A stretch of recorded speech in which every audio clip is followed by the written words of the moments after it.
যারাও করলা ভাজি খেতে চায় না তারা এর কালার দেখলেই খেয়ে ফেলবে। আসসালামু আলাইকুম ভিউয়ার্স, আজ আমি দেখাবো করলা ভাজি। সেজন্য আমি দুইটা করলা কেটে এভাবে নিয়েছি, এভাবে কেটে কেটে নিয়েছি পাতলা করে এবং ধুয়ে নিয়েছি।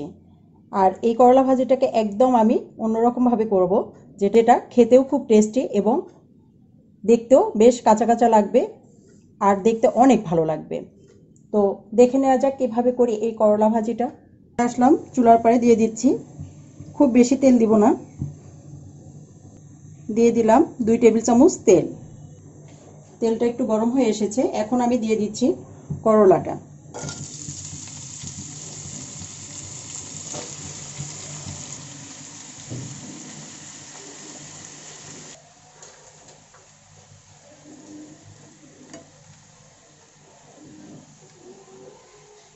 এখন আমি দিয়ে দিচ্ছি পরিমাণ মতো লবণ, কারণ করলা ভাজিতে একটু লবণ বেশি লাগে, সেই অনুযায়ী আপনারা দিয়ে দিবেন। আর দিয়ে দিচ্ছি পেঁয়াজ, খুব বেশি আমি এখানে ব্যবহার করব না। আর দিয়ে দিচ্ছি কাঁচামরিচ ফালি, শুধু এটুকু দিয়েই আমি আজ রান্না করব, বেশি কিছু এখানে ব্যবহার করব না। বিশেষ করে যারা ডায়াবেটিস রোগী তাদের জন্য খুবই উপকারী এই করলা ভাজিটা। এখন আমি এটা কিছুক্ষণের জন্য ঢেকে রান্না করব। 5 মিনিট পর এটা আমি আলতো আঁচে দিয়েছিলাম, এখন আমি এটাকে নেড়ে চেড়ে দিব। এখন আমি এটাকে সুন্দর করে মিক্সড করে দিব, যাতে সব কিছু ভিতরে বা সবগুলোর মধ্যে লেগে যায়, মিক্সড হয়। তো সে কারণেই আমি সুন্দর করে এটা উল্টিয়ে পাল্টিয়ে দিয়ে দিচ্ছি। দেখতেই পাচ্ছেন ভিউয়ার্স কতটুকু ছিল, এখন কতটুকু হয়ে গেছে। খুব বেশি সময় নিয়ে এটা আমি রান্না করব না এবং অনেক কিছু এখানে ব্যবহারও করব না, জাস্ট লবণ, পেঁয়াজ, মরিচ, এখানে আমি হলুদও ব্যবহার করব না, কারণ এটা হচ্ছে বিশেষ করে ডায়াবেটিস রোগীদের জন্য খুবই ভালো একটা খাবার। তিতোটা ওরকমই থেকে যাবে।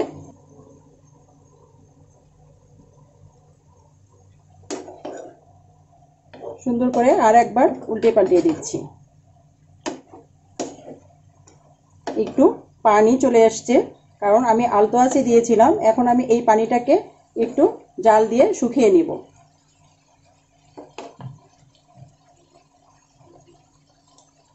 তবে এটা খেতে কিন্তু অনেক টেস্টি, যদিও খুব বেশি কিছু ব্যবহার করছি না, খেতে কিন্তু খারাপ লাগে না। আপনারা ঘরে ট্রাই করে দেখবেন যে এটা খেতে কতটা ভালো লাগে।